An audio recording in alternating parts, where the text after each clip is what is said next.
I've lived 1,000 lives. I've piloted 1,000 souls. I've killed and fought at night just for another role. This is the Happy Jacks RPG podcast, a roundtable discussion that's a mix of friendship, humor, unbridled enthusiasm, and tabletop RPG topics sent in from around the world. Just for another role.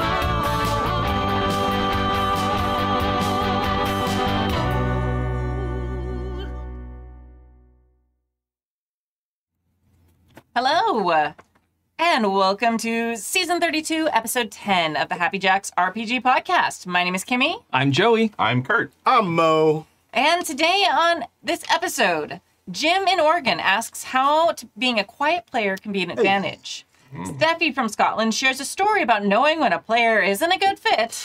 And Jolene defends playing Monster Hearts at conventions. If you'd like to contribute a question or story to the show, please email us at happyjacksrpg@gmail.com. We have a very tiny amount of emails, and I'm getting very stressed out about it. Send me your emails. Yes.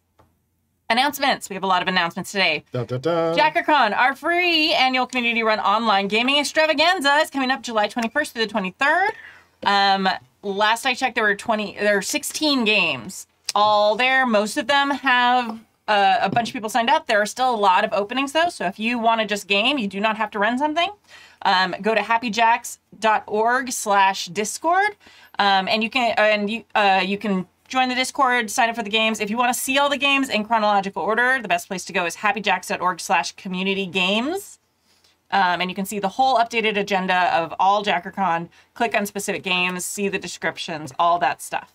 So go ahead and join. Super fun. Doesn't cost anything. It's a great community. Safety tools are used. Just go play games. Come play with us. Play more games. Yeah, exactly. Now, super exciting. Woo woo. Multiple games by Happy Jacks crew members are up for any award. So here's our desperate plea for you to vote for us. So Decima, by me. What's Decima? Yeah, exactly. Is up for the You best. haven't heard of Decima? It's the R&D for your RPG. Yeah. Oh. Yeah. Okay, you're ruining my thing. It's up for best aid or accessory that's non-digital. There's 2 accessory categories. One's for digital, one's for non-digital. Please click on non-digital and click Decima as your top choice. It's like ranked voting, so you can choose multiple things. Also, we have Wild Sea by Ray, who was in my Lord of the Rings, The Unsung Tales campaign. And that is an incredible, incredible game that is actually being, I think Transplanter RPG is doing a game of that. I'm not sure, I have to double check. It's awesome. It's beautiful. So beautiful. And it has some really evocative characters and like situations. Yes, and it is up for best writing. So that is primo, and it's amazing. That's a big deal. Yeah. And Carbon Gray, which was worked on in part by Jameson, who's been on here many times, has run some different campaigns for us, is often on the advice show, is up for best production value. It's like this whole like beautiful like kit you can buy with a box set. It's just fantastic. Cool. So please support your Happy Jacks friends and go vote for our products. Obviously, like if you really think they're the best. Or if you just don't know, because you can vote for them anyway. And if you don't have an opinion, just go vote for us. Anyway. There's your opinion. Yeah. You can go to any-awards.com, and that's ENNIE, if you don't know what that is, and to vote. And voting is open from now until July 23rd. Now, it is based on your IP address. It's a little annoying because if multiple people share a household and the same IP address, you can't all vote.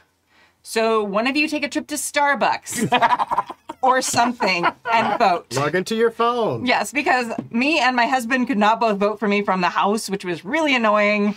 So I'm not encouraging you to do multiple voting from different IP addresses because Like I wouldn't if you know have a computer the at work? difference. Yeah. But yeah, Or if you have a phone on a cellular connection.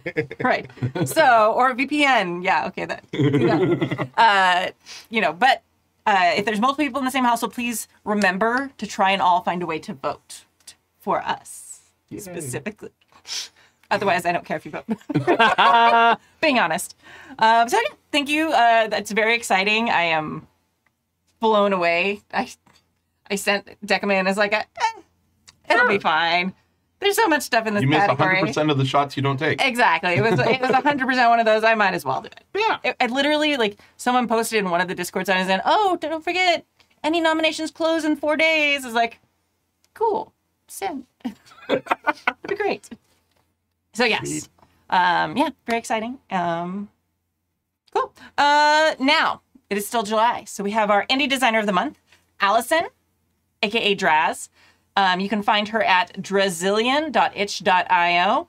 If you haven't listened to previous episodes, I talk all about her in those, so check those back too. This week we're talking about Foretold, which is spelled like the number 4, F-O-U-R. Told is a solo journaling RPG built on the Caltrop core system about being a seer to royalty, while secretly also being a revolutionary and hoping to overthrow them. It is about balancing your duties with your desires without getting killed in the process. Sounds like our day job. Yes, exactly. I've noticed a lot of Allison's games are like about balance, like balancing like yourself with what your honor and things like this. So it's very interesting. It's fine. I'm not going to steal this idea for a new character. I don't know what you're talking I don't about. know, yeah. Not up my alley at all. Also, you just need to play this solo journaling game before. And Well, you get yeah. into the I love homework. Yes, I know you do. Sad and sick. And I You say do that in as one a of my teacher. That hurt. Oh. All you need to play is multiple 4-sided dice and a handful of tokens and some sort of journal or other method of recording things. The PDF is only 9 pages long, and you can get it for $3 on itch.io. And again, that's Drazillion, DRAZILLION.itch.io. All right. I'm done talking now. Somebody else read the first email. Okay, I'll do it. Mailbag 1. Question. How would a quiet player go about turning their shyness introversion into benefits for themselves and others around the table, since approaching said traits as weaknesses to overcome just isn't working? Play-by-posting is certainly an option when the energy for real-time socializing isn't present, but seeing the faces of newly minted friends as everyone comes together again to build upon a shared story has its benefits play-by-posting can't duplicate perfectly. If being quiet, rarely speaking unless spoken to first, can make the story building easier and more rewarding for all involved, how would the one being quiet do so? Sincerely, Jim in Oregon.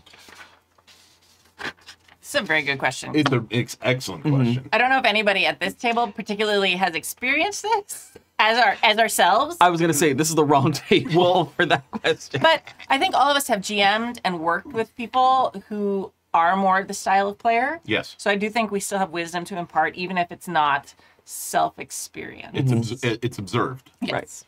I have 2 quiet players out of the 5 in my current campaign.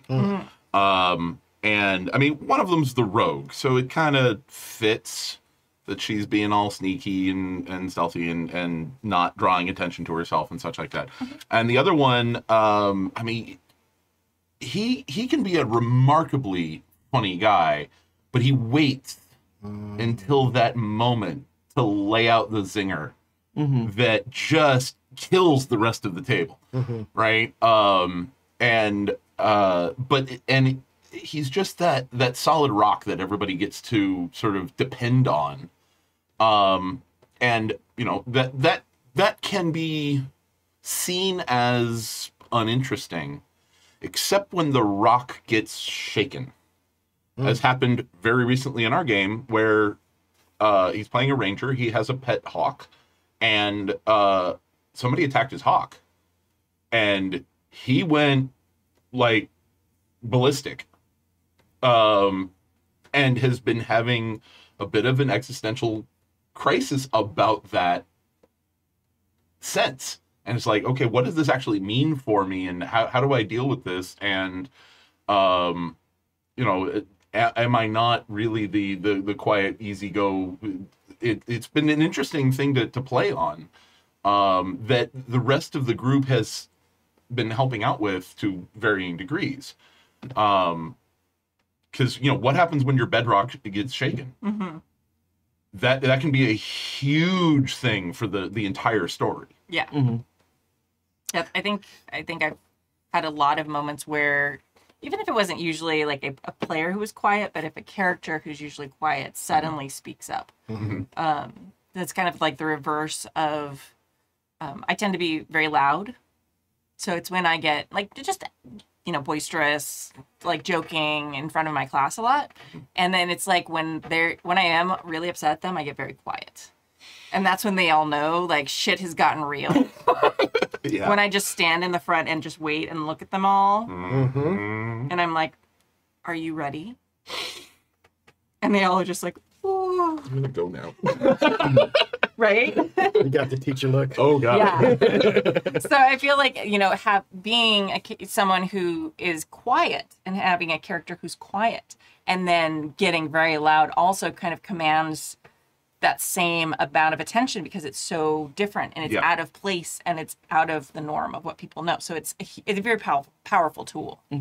Yeah, I think one of the biggest benefits to this is there are ways to make this work for you is to build it into the character itself, build it into their backstory, build it into who they are personality-wise, so that it's not a hindrance, it's just who they are, because people are this way a lot of times, and there are a lot of reasons for that.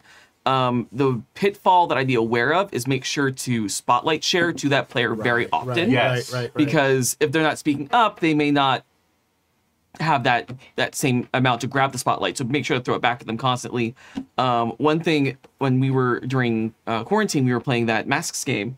One thing that Rose did that was fantastic was we had a character in our group that was a little more quiet, a little more just, really excited to be there, but wasn't very outspoken like a lot of us were. And she was constantly just throwing it back to them, like, what is your character doing? How does your character feel about this? And I thought she handled that really, really well, especially for a digital game where you're not there and have that energy. Yeah. You were about to say. I think this was a big problem during COVID when everybody was playing online, because I can see when Joy is ready to talk. I can see when Kurt is full of something to say. You don't catch all those personal cues online. And I think online and in person, you have an opportunity because, people are like, oh, Mo is very outgoing and he goes around and you hear him talking on podcasts and all that other stuff. But, if I go to a con game and I don't know anybody, sometimes you're just like, all right, let's fill this out and figure out, if we want to be here, how much energy we're going to invest in this, the whole thing. Yep. And I find that if everybody knows each other, I'm even more the outsider. And so, personally, from a player perspective, sometimes I just raise my hand. And, it just gives everybody opportunity to say, we don't know you. Okay, you have something to say. You haven't felt comfortable jumping in. And you could do that online, too. As a character, that is pretty interesting. And I don't know how far you want to be quiet goes, but you may want to talk to your GM about kind of helping you stay in the game. If, as they say here, you are rarely speaking unless spoken to first. And some GMs might say, it's too much work. But oftentimes, especially if we're in multiple games, we're in games with people we know. And there is already an investment of, personal and emotion. And, your people will help you out. I think I want to pull us back to the topic real quick, because we are giving a lot of good advice, which I think is important. But it's specifically, what are some of the strengths of those players? I think that sometimes when they are a little bit quieter, I've noticed that a lot of players like that sometimes miss detail or catch details that other people miss. Yeah. I've had moments where I was playing games where suddenly someone who is more of a quiet player suddenly was like, oh no, but remember 4 sessions ago, this thing. Yeah. And all of us who were talkers are like, I'm sorry, I was too busy thinking about what my character would say next to notice that particular detail 4 sessions ago. Yeah. So I think that's a real strength. And leaning into just listening. A lot of times they have a better idea of the full functionality of the party and how people work together better because they aren't so busy thinking about what they're going to say. Has that been your experience, you guys? At different times, yes. I mean, you do have the quiet player who's just quiet and just hangs back and is not particularly proactive. But I have had those players who have pulled and not just like, remember 6 months ago when we did this thing? No, I have no memory of that at all. Like, no, it's here in my notes. Here, yeah, it was this thing that we. Oh yeah. Oh my! And as a GM, Yeah, you're like, I was like, yes. Somebody was paying attention. no, for me as a GM, I'm like, oh shit, I don't remember that either. I mean, I've had that reaction too. But I think that's yeah. sort of often kind of the superpower of quieter characters like this. I would agree, because I like being a note taker, but the minute I start like RPing, Right. Right. I don't know. Sure. Right. Yeah. Where'd my notes go? Yeah. I'll remember that later. Spoiler alert, he did not. I actually tried. In a previous campaign, which unfortunately fell apart for completely other reasons. I actually tried playing a quiet character. Now, those of you who know me know that this is like pushing water uphill. Right. It was hard. It was a legitimate challenge for me that I was welcoming. I was trying for it. I was trying to be the gruff, silent type person, the guy who sits at the end of the bar and everybody just sort of like, what's his deal? Kind of thing, right? It's an interesting challenge for people who are extremely outgoing people to try as a character and explore that, explore what the advantages are to that. I created a character in a LARP that I was in who was completely nonverbal. He did not speak at all, just to see if I could do it. I've kept the character going for a while, so it seems to work. Yeah. And then there's a whole question of, is the character supposed to be quiet? You know, if you're playing the leader and you're quiet, like, what exactly does that mean? And I think on the one hand, it's often cool when the person who's quiet has been paying attention and enjoying the show. But if they are engaged and they don't have all the details, like, that's also not their fault. You know? Yeah, right. It's not like, well, what were you doing here? Yeah. Because you weren't talking. Yeah. I think it's really important to not conflate being quiet with not being engaged. Yes. Right. Because I think there's a lot of people who are very engaged and just aren't like verbally interacting. Yes. And I think there's a difference. Like if someone's quiet because they're sitting on their iPad playing other games, like That's different. That's different than being a quiet player. That's Right. being an asshole. But I think a lot of times as a GM, it's really easy to just assume they're not engaged or not paying attention when it may be very much the opposite. So I know we're going back to giving advice and not so much talking about the strengths, but I think that's an important thing to just note. Well, going along with your question about, if they're the lead, if they're meant to be the leader, Right. right? Like, Compare and contrast two fictional characters who are both silent. Snake Eyes and Black Bolt. Right? Snake Eyes is not a leader, but everybody gets along with him perfectly fine. Black Bolt is a leader. Well, I mean, to a certain point. Black Bolt is supposed to be a leader. How is he a leader without being able to say anything? right.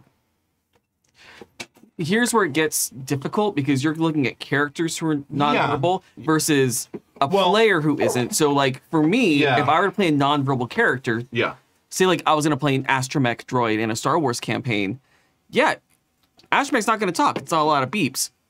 I'm going to be saying a lot of things as to far as what I'm doing, what I want, what I'm expressing, what I'm trying to do, because I am a verbal player, even though I'm playing a non-verbal character. I may have been missing that difference.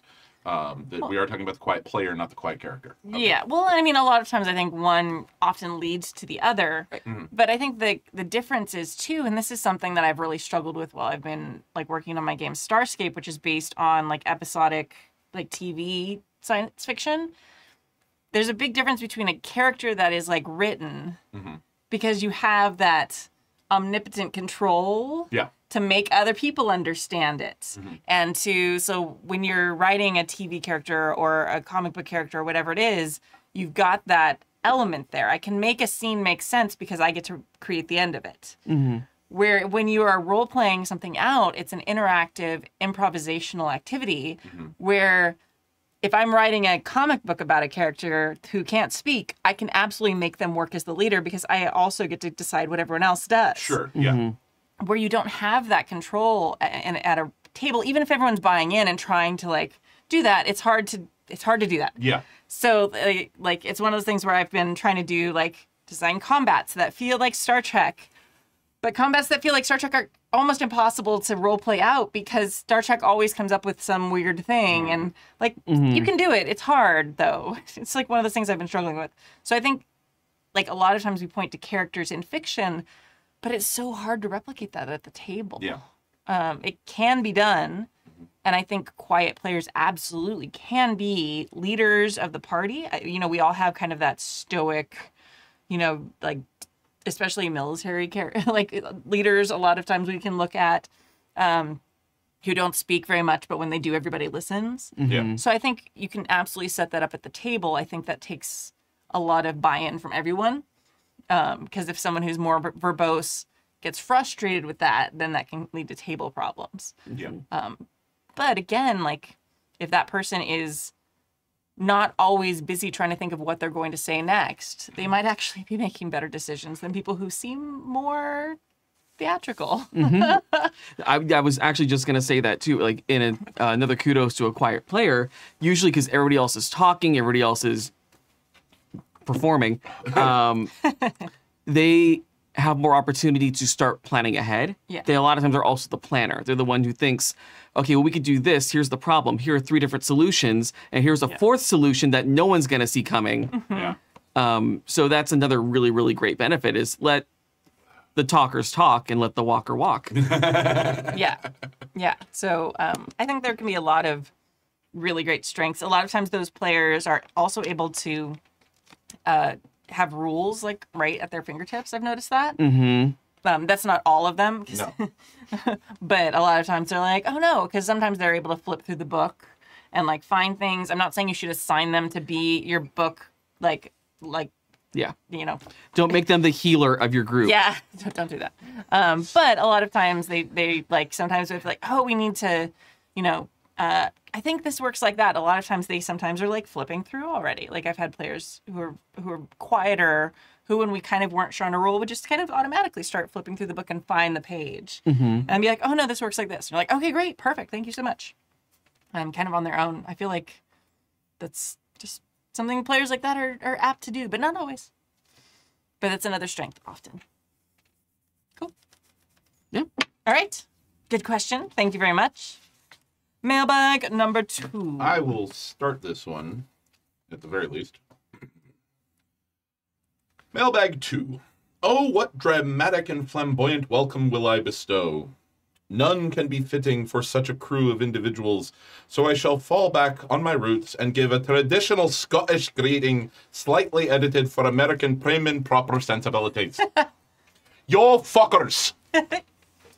It is I, Steffi, and I come to you with a horror story that took place in session 0. Wow, shit. That's right, they hit the ground running here. I will drop back out of the Scottish. First, the characters in the Tale of Frustration. Our main character, let's call him Terry. He applied to play in one of my games. Me, the amazing and ever humble GM. The other players, let's call them Camilla, Bonnie, and Helena. 3 vocally femme-presenting players who I played with or spoke to before. There were a few flags within the recruiting process, but I put it to communication problems, and that he was a little annoying. It was nothing gross or problematic.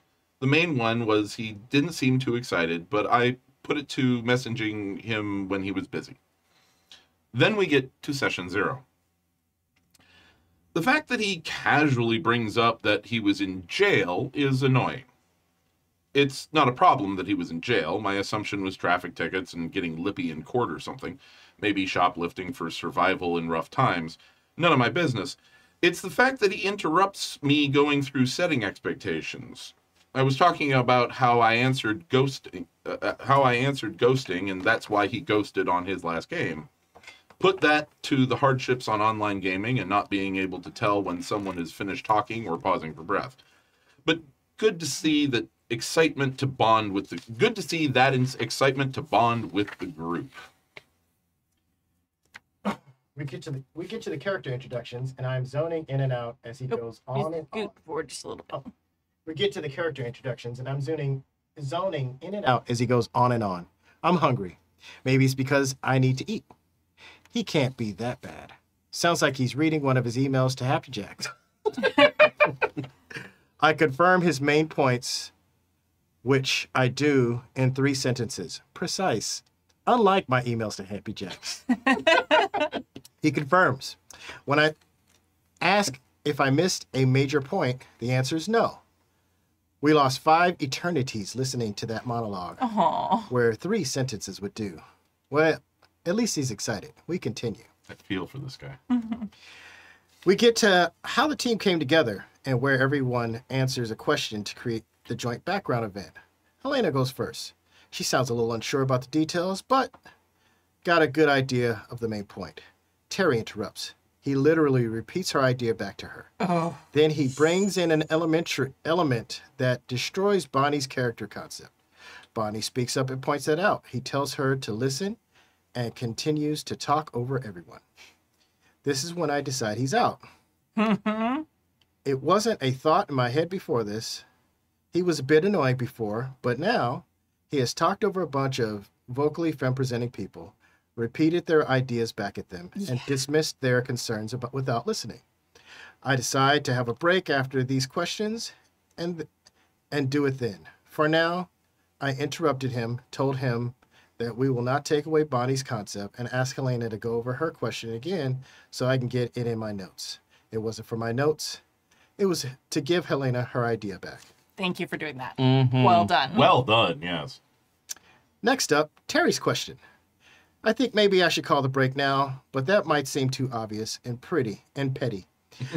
Let's just get through this. And I zone out when he is reciting his novel, where he is puppeting the other characters and making his conflict more bigger and powerful than everyone else's.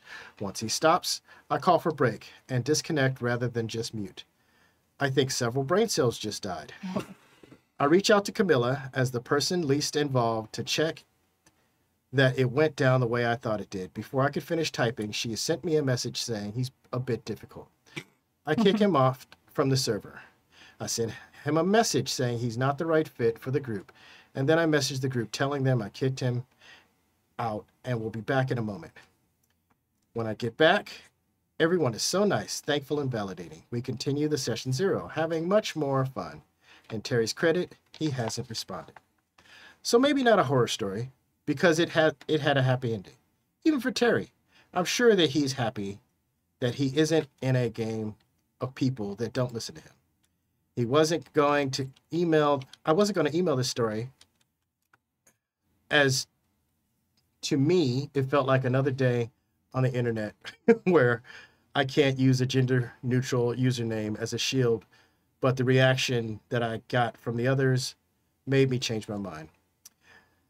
I don't know how to phrase it. Gratitude, impress, safe, comfortable. None of these words catch how big this was for the other players. And Terry didn't come in shouting abuse or literally stalking people like some horror stories I heard.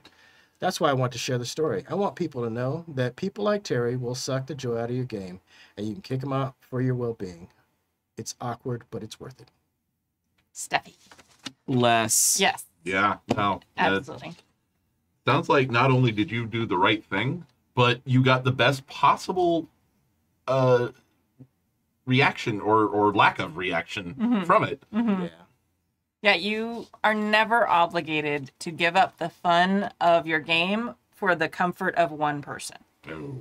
And even if it sounds like Terry was like engaging in good faith, like they wanted to be part of the game, they just had a lot of problematic things that they're used to.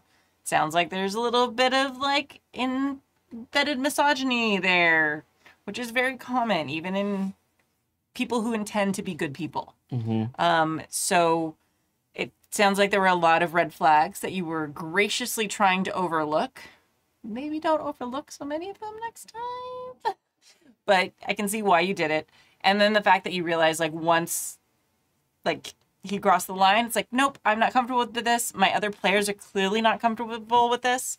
Like, putting up with that for Terry's comfort is not worth it, and is a norm of the past where femme-presenting people all needed to be uncomfortable and put up with stuff to make the, like, masculine-presenting people more comfortable. And good on you for not putting up with it, and good on you for, like, standing up for it. And I think, honestly, as a femme-presenting person, that is really rare still. A lot of times it is expected that we kind of make room because, oh, you can do this. You're so good with people. You'll be okay. Like, oh, I'm sure, like, a lot of work trauma involved in my answer here. But you just talk with it. I'm sure you can make this, just talk with them. I'm sure you can get them to do part of the work, blah, blah, blah. And I think the reason you got such a great positive reaction is because it's really rare for someone just to see those red flags and react to those red flags immediately, rather than making femme-presenting people go through a couple sessions until it got really bad and they felt really awful about it and they quit. Right. Which is often what really ends up happening, especially in gaming spaces. I've seen so many times things happen like this where people have a sense of common purpose, a sense of community, and you just want one more player, and you bring the person in, and I'm going to give Terry the benefit of the doubt. I'm going to say Terry was just on a different page. I know and don't game with people who like doing it away, and they come in and they say, you're doing it wrong. And it feels like, giving Terry the benefit of the doubt, he was trying to make it funner for everybody. Your fun is wrong. And, this is really why I play indie games. Because if we're going to play a game we've never heard of, we have to start and ask these questions. There's almost a -1 level game where it's like, what are we doing? How are we going to do it? Like, and then we get into session 0 when we agree to come to the table and have a type of game. It's culture. It's fit. Yeah. You know? And a lot of times indie games do have a very different mindset just sitting down.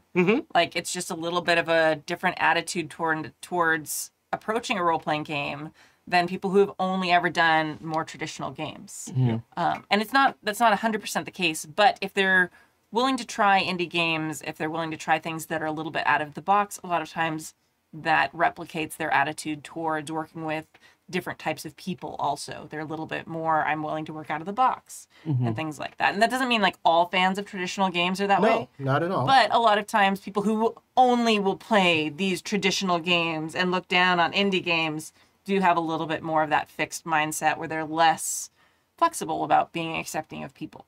I think that just applies in life for people who are less flexible about things in general, but I don't know. I think the New York Times recently coined a phrase about it's a beige flag. Yeah. I heard Beige that. flag, yes. I heard that on public radio this week. Yeah. So it may not be a problem, but like, but keep an eye out. Yeah, exactly. And I do appreciate that Steffi was willing to at least get through the session 0 to a scheduled break. Yes. And use the scheduled break as the time to break things off. Because while you didn't necessarily owe anything to anyone's feelings to kick Terry out, it probably was just easier to do it that way. Yeah. For a number of reasons that I think you already are aware of, so I won't enumerate them. And let's enumerate them. Yeah. A lot I think it's important. of men are desperately afraid they're going to be embarrassed. and in interactions with fem types. And a lot of fem types are desperately afraid they're going to die.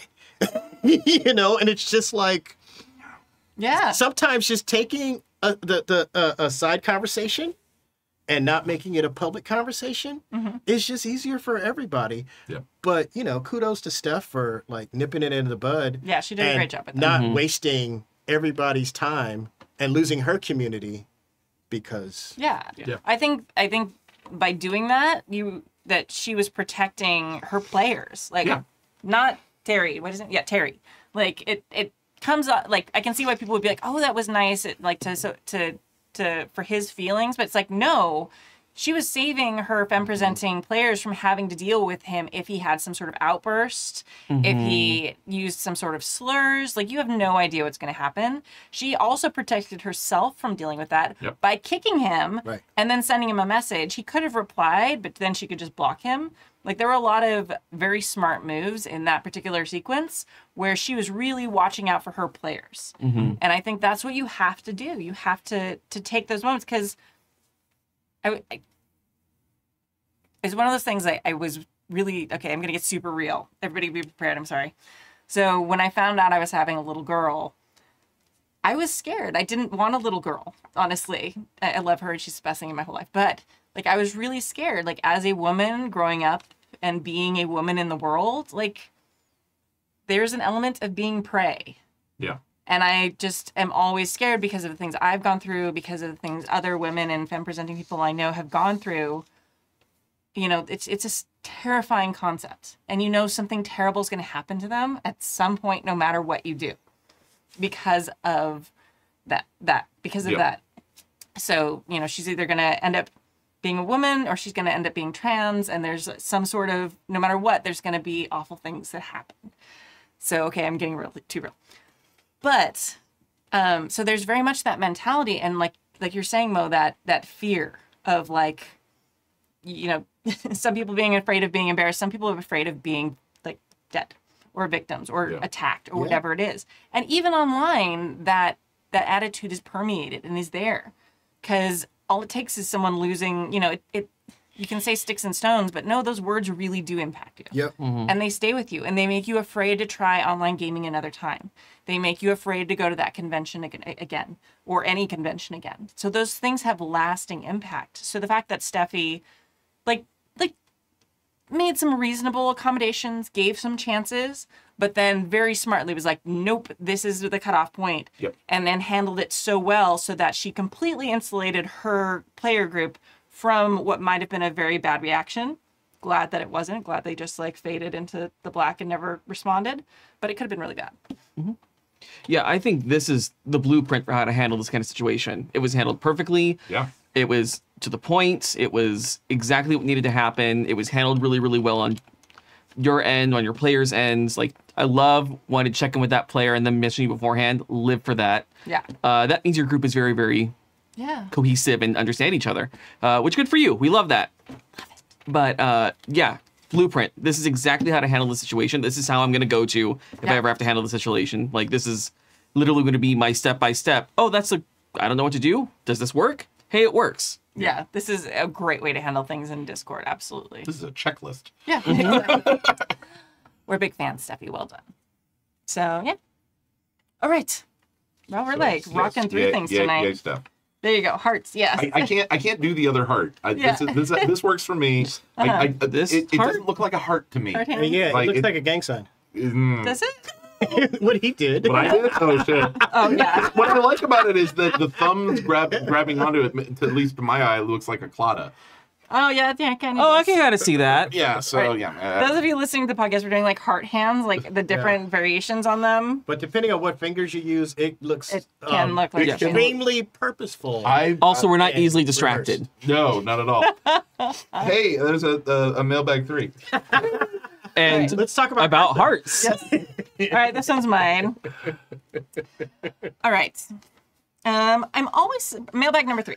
I'm always surprised to hear so many hosts talk about the hesitancy of playing Monster Hearts with strangers at a convention, because I really can't imagine how else you would try a new game like that. Yeah. Like, my experience is everyone at cons telling me I have to try it. For years of me saying I never want to play that game. And then when I finally played it at a con with a bunch of strangers, it turned out to be one of my favorite games ever. Awesome. I understand the idea that it's a game and it can be about vulnerability. But it's all what the players bring to the game. And I've rarely been in a game where it's about that. Like many games, if you want to use that game to explore other things, you can always set that up in a concept, aim tone, that's cats, by the way, at the beginning of the game. That's a safety tool that you can use where you set up the concept, the aim, the tone at the beginning of the game, cat at.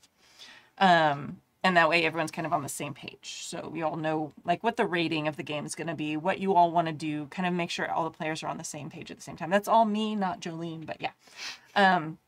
I've even used it to play games of Riverdale and Gotham High and also played X-Men in it. Long story short, I'm glad I listened to my friends because without ever playing it at a con, I would have likely never played one of my favorite games. The other benefit of playing at a con, in my opinion, is it's way easier to just leave a con game if the vibes aren't good than a game with friends. Yeah. From Jolie. Yeah. No, that's accurate. I could not have said it better myself. I love Monster Hearts. I think it's a great game. You have to understand what the game is going into it, and you have to understand the IPs that it's based on going into it, so that you don't fall into those pit traps of rehashing your high school trauma. Because yeah, it's a game you can easily do that in. Don't. Yeah. It's not designed for that. You can do that, sure. You can do a lot of things. Yeah. Don't do them. I feel like people fall into that, and I think that's kind of the fear. Really I think people fall into that when they don't understand the ideas behind it. Mm-hmm. Because if you as a homosexual growing up in the 90s and early 2000s, I grew up on Dawson's Creek, 90210, now loving Riverdale. All those CW, WB shows, I love them. And they're so hyped with drama, I live for them. Monster Hearts does that so well. If you understand those touchstones, you can see every single one of those characters from all those shows in each of those playbooks. Like in all PBTA games, they're all stereotypes, they're all archetypes based on the IP that it's molded after. Go into it with that. Go into it like, what archetype, high school archetype do I want to play? How is that being represented in this game? Don't play yourself. Don't know. Bad. Or even worse, what you wanted to be. Oh no. Because I wanted to be the queen, and I was the queen, and I lived for the queen. But don't... We know, Joey. Work. Don't play the character you think other people saw you as in high school. Mm-hmm. To overcome that. Oh, yeah. Right. Ow. Yeah. If you were the loner who didn't really feel they had any friends or were super artsy, and don't try to play Jughead unless you really love that character and can separate your high school experience from his high school experience. Right. Or maybe you had a happy high school experience. Right, or that. But some people have those, right? I mean, I was too busy to have a negative one. Yeah. I mean, there's the trope that those people who loved high school had shitty lives ever since, but who peaked in high school kind of thing. Mm-hmm. But I mean, yeah, I have watched a couple of APs of Monster Hearts, including what Happy Jacks did, and a couple of others, and I've tried to like it, and I read the book, and it's not for me. And that's okay. And that's fine. I'm not trying to shit on anybody else's cupcake. Yeah. It's not for me. I am glad that you had a wonderful experience of it with total strangers. Yeah. Because that gives hope, honestly. That just, yeah, it's... Well, I think okay, honestly, like this email sort of, and especially what you just said, Joey, really makes me think, okay, maybe I will try it. I don't know if I want to try it on like a stream. Mm-hmm. Yeah. Mostly because like I'm a mandated reporter and like Yeah. underage sexual stuff, and role playing that out is probably not a great thing for my career. But like approaching it like a Dawson's Creek. I could do that. Yeah, that's all it is. That's so much. It's But- Dawson's Creek with monsters. Yeah, and that like I've read through it and I've watched our program. Sure. And I've seen so many times like it gets so deep, and it's just like relive and lots of people, and maybe it's just our groups of friends like relive high school experiences. It's having seen other APs, it's not just our groups Okay. of friends. And it's just like, so I feel like maybe people take it there in maybe it's an AP thing, like in a trying to take it to the drama place. It'd be dramatic for entertainment purposes, but I could totally approach it as that. Like, oh my gosh, I'd love to do like a Smallville one. And I mean, there are some playbooks in that game, which I love. Yeah. But if you want to play a not lighthearted, but like a medium-hearted game, I would avoid some playbooks. The Hollow, which Adam played on already, is great. But trigger warning, it's a playbook about self-harm. Yeah, that's Right. yeah. And so there are those aspects too. Like you have to. What I really like about PBTA, not to get on another soapbox, I'm going to straddle soapboxes. Don't mind me. I'm here for this newsletter. So what I love about PBTA is if you know the IP, if you know the archetypes, you can literally look at each playbook and decide what problem do I want my character to deal with. In Masks, it's super apparent. Do you want to deal with family bullshit? Play the Legacy. Do you want to deal with controlling your emotions and not letting them get out of hand? That's the Nova. You can see that. You can also see that in Monster Hearts. But with Monster Hearts, where it does get a little edgy and rough to play, is it's literally, what trauma do I want to deal with? Do I want to deal with self-harm? Okay, that's the Hollow. Do I want to deal with drugs? That's the one with the demon. I can't remember their name. Oh yeah. Do I want to deal with overwhelming social pressures and needing to be perfect? That's the Queen. So you just have to look at them that way. Look at them through those lenses, and then build your character. Yeah. Then you can do it with really any PBTA, which is what I love so much about PBTA. And you got to figure out if that's your kind of fun. You know, like Kurt said, I see high school games and I see 80s games, and I'm like, why are we doing this? Like, I was there. Yeah, I'm glad I'm not there. Yeah. I think the other reason that I don't want to play this game is because it would unleash the ridiculous amount of knowledge I have about all these shows that I'm sort of ashamed that I've spent so much of my life watching. Not that I'm doing like a rewatch of like the originals and legacies right now. Maybe. If you are interested in a lighthearted, because you said medium-hearted, if you are interested in a lighthearted high school or that kind of young adult, just check out Lighthearted by friend of and member of the Happy Jacks crew, Kurt Potts, and his wonderful show game Lighthearted. So yeah, Wait, I thought you were Kurt. no, Yeah, the other Kurt. who is the He's original other Kurt again? No, he's the other Kurt. I thought he was the. Oh. Yeah, there's a lot of curtains. Yeah, but I do think. Okay, and I will. Okay, Jolene, your email has convinced me. I will try a Monster Hearts game for you. Let Adam run a Monster Hearts game for you. Yes, we should do that. I imagine Adam would do a really good job with it. I don't think you understand that, A, that's where we met. Spoiler alert. 100%. That's true. No, I remember. But B, Adam and I first bonded, even before we started like dating, when we were playing the game, over analyzing Riverdale episodes as Monster Heart sessions. And you could literally see they just use that move. They're clearly playing that playbook. They just that. We talked about, and maybe one day when we're all retired and have all the money, which is never going to happen, but I can dream, we'll do a podcast where we go episode by episode and analyze each episode as if it were a Monster Hearts campaign. Amazing. That doesn't actually require a whole lot of money. So you're telling me I need to add Riverdale to our list of topics for our nerding out show? Maybe. For Patreon? Maybe. Okay. It's not a bad idea. No, Or at least Monster Heart lensing. There you go. Right. Oh, there it is. That's fun. I mean, they're not RPG topics. It's literally like Star they Wars. could be. But Star Trek Voyager. they could be. I mean, yeah, but we already do a podcast about that game. If we're going to do that, we'll do it as a topic on this podcast. Fair enough. Otherwise, I'm just going to like bitch about Rings of Power for like 45 minutes. That's really what this other show is for. Oh, I'm ready. No. I am ready. Oh boy. All right. But yeah. I think my 2 cents is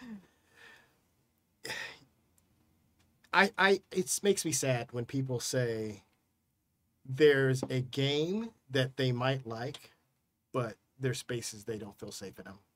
And I felt that way about games. I've heard people say this about games, and you know, it hurts my heart. I'd like to think there are communities around where you could find your folks and play it your way. And Jolene said she didn't want to play with her group, you know, and maybe that was a joke, but No, I do think that makes sense. Like, I 100% understand that and exactly what that means. I am much less stressed when I'm running a game for a con or something now because it's not a lasting thing. Like, sometimes my ephemeral. Sometimes my friends sign up for it, but you know, if I'm playing in a game at a con, it's 4 hours. I think that there's a power dynamic that is totally different when you're running a game at a con, Yeah. and then when you sit down and play at a game at a con. Yeah. And Well, and it's like you don't want to pee in the pool you swim in. right, So, like, if you want to do these I was a swimmer. That's the thing. But by that rule, every pool then just has pee in it. well, no, when you go to away meets, Right. you pee. Yeah. Right, but then when you have people coming to your pool for as an away meet, then they're peeing in your pool. Yeah, but you don't know. So every pool is pee. Yes. And That's why chlorine exists. I know. But and the more strong the chlorine, like, Chlorine and pneumonia is a bad mix. Never mind. yeah, well, yeah. I mean, swim coaches don't let you get out of the pool. Oh, yeah. It's just expected. It was Like, just a funny, like, yes. second step in that Yeah, thought process yeah. that was just made it funny No, just to you're me. you're not wrong. Yeah. Just don't think about it too hard. Yeah, you just don't have it confirmed unless you're doing the peeing. So you just don't pee in the pool you swim in. But I mean, you do. But Also, parts per billion. It's yeah, it's mostly a dating pool thing. Okay, it's like a dating pool comment. Like, it's why I stopped dating people at Ren Fair. our metaphors are getting weird, but Yeah, Yeah. it's for fine. me, Okay. no judgment. Again, we're not easily distracted or anything, I promise. it's the advice that I got when I started doing fair of, you know, of don't it's the Don't odds pee. are the odds are good, but the goods are odd. Yeah. Well, you just when you're playing. That's very good. I'm mad. I'll tell you off Wait. stream who told me that. Okay. When you're playing in a game that's like Monster Hearts and it can have a lot of emotional reverberation, playing with your real friends can have lasting consequences. Where you don't have that long-term consequence most of the time with a convention game. So it's like, if I am playing just the absolute awful bitch, you know, and you know, I'm the queen. Sorry, I'm stealing it for this particular. Yeah. You can borrow it. Yeah, it's fine. It's not yours. Yeah, it's not mine. You can hold it for a minute. It's definitely You have to not turn it mine. dry cleaned, it's fine. Yeah. But like, and I say something or I get really into character, or you know, if someone at the table is playing a character that's something that they emotionally are attached to because it is like what their experience was in high school or something like that, it can really have profound impacts on like friendships. And that's true of any RPG. So I think like when you sit down and you play games with people who you want to have sustained relationships and are part of your real life, there is a bigger pressure there of doing well and having fun, but not at the expense of everyone else there. Yeah, and I mean, honestly, it doesn't even have to be limited to RPGs. There are two board games I can think of where that absolutely applies. Yeah. One is Settlers of Catan. Yes. My wife has literally seen people, not figuratively, literally flip table over Yeah. Settlers of Catan. The other one is Diplomacy. Oh, sure. Yeah. Diplomacy is a game you should only play with people that are your absolute best friends in the world, or people you will never see again in your life. Yeah. And you know, these same aspects can be applied into these RPGs that go into the deep shit. Yeah. I can see, based on this conversation, I can see why it would actually be, or it could actually be safer to try it in a con setting with total strangers. Yeah. Um, And also like Jolene said, you can get up yeah, and just yeah. fucking leave. That's like, part of the save. If you're hating it and you're like, oh, I'm out, and Yeah. you just leave, you're like, oh, I'm sorry, I have to go to the bathroom and take all my things with me. Like at a con table, it's not a big deal. If you walk out of like a friend's game, like absolutely everybody has the right to do that, and open door policy is important. But a lot of times, if you walk out of a friend's game, there is things you have to deal with after that. Yeah. Yeah, absolutely. Hopefully you have a open door policy where you can just kind of be like, okay, you decided to leave at that moment. It's too much. But for most people, they're going to want to like at least check in a little bit later and be like, hey, what's up, etc. So yes, the Dowager was my queen bitch moment. I was so mean to Jason in that game. Oh man, we were playing. I said this a couple episodes ago. I don't know if any of you were here, but we were playing Good Society. Good Society. Oh, And I was like, he was playing, I don't know, there's a pretty girl character, I forget, and I was the Dowager who was like her aunt.